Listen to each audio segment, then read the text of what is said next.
Cafe Napoli. So, ito ang kanilang specialty. So, tara, kape po tayo at tikman po natin ang kanilang specialty. Cafe Napoli.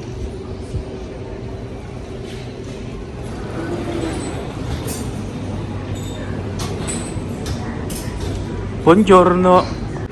So ayan na, prepare na ang ating kape.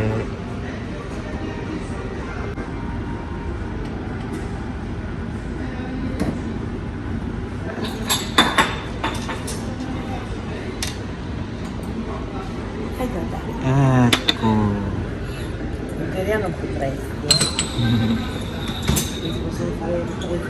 So this is our coffee.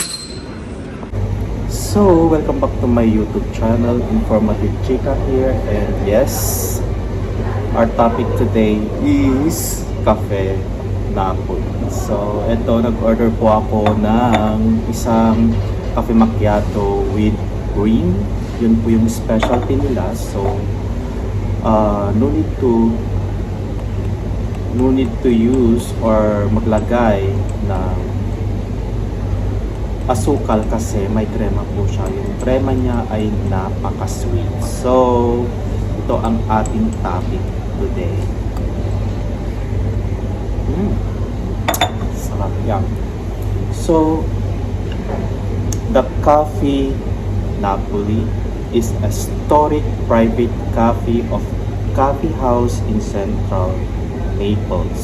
So, ito ay nagmula sa Napoli, where you found the ano pa ba yung magagandang tanawin na napuntahan ko na. So ang Cafe Napoli ay matatagpuan doon sa part ng Positano, yan, doon sa part ng ano ba yun, Capri, yan, doon po nagmula itong Cafe Napoli na to. So magpatuloy tayo. It is located in the rear of the Palazzo della Prefettura, which lies in front and to side of the Royal Palace of Naples, both of which face the Piazza del Plebiscito. Yan. Sana na-pronounce ko ng ige. The name Gambrinus is a legendary, somewhat tipsy figure of joviality, and his name is used for various brands and many establishments. So magpatuloy tayo. Ang history nito ay the coffee house was founded in 1860 by Vincenzo Abruzzo, whose dream was to make his club the most important of the newborn Italy, and he succeeded because he became the official supplier of the real casa.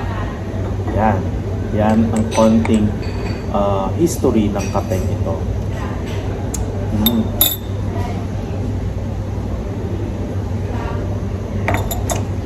Yan, magpatuloy tayo.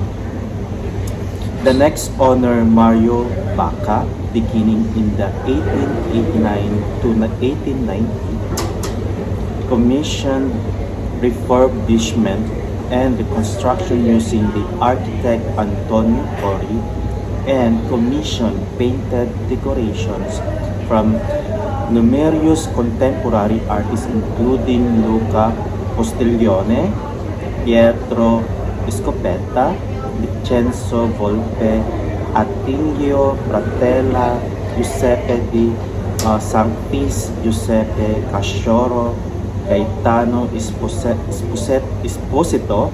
Yan. Ang hirap ng mga name ng mga Italiano. Vincenzo Miliaro, yan. Vincenzo Iroli, Eduardo Del Filippo, and Vincenzo Caprile. Their artwork still graces the elegant art, Nuevo interiors, which evoke the spirit of Delhi. Okay. So ito lamang po ang ating topic ngayon. So, sana ay may nakuha na naman po kayong information about sa kape ito. Cafe Napoli. So, this is a cafe macchiato with cream. Masarap siya. Ito talaga ang aking dinadayo every Sunday dito sa bar na to. So, salamat po muli guys sa pagtutok sa aking vlog. Kita-kita po muli tayo for another informative chika. Maraming salamat po. Informative chika here. God bless. Happy Sunday. See you around.